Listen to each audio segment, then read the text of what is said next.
This is Brian with ScreenFiles.com and Trailer to Reaction. What I'm looking at today is the official teaser trailer for Avengers Doomsday, which is an event movie from Marvel Studios. And this kind of worries me a little bit in some ways. If you recall, originally they were going to go with Kang as their major villain. Speaking of majors, Kang is played by Jonathan Majors. And he was involved with a domestic violence dispute and found guilty. So that storyline was abandoned, which I think is a bit of a pity because I like Kang. I read somewhere, I think it was critic Mark Bernardin, who found that Kang's power set was very ill-defined. And I don't necessarily agree with that. I don't think he was awesomely powerful like in the case of Thanos, but the whole thing about Kang is that he had the ability to travel through time and there were multiples of him. So what he lacked in individual strength, he more than made up for with numbers.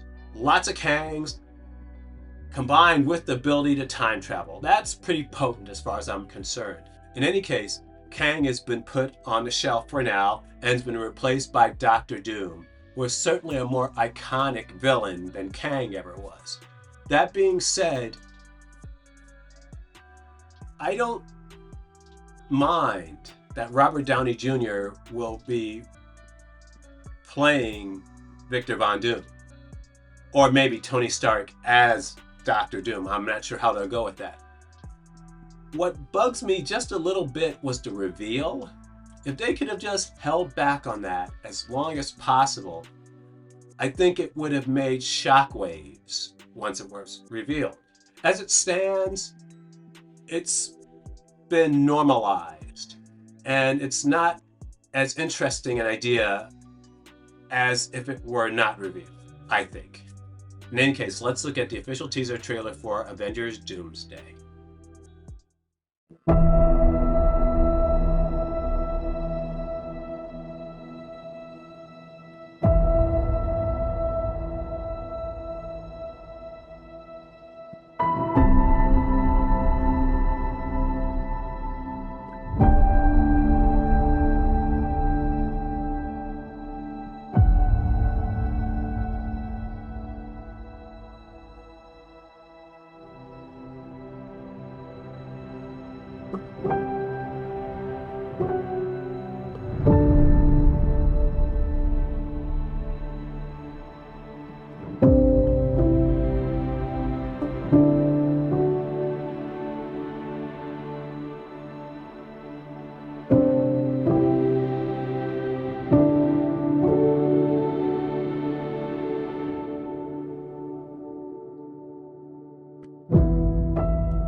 Well, that was the teaser for Avengers Doomsday, and it reintroduces Steve Rogers to the Marvel Cinematic Universe.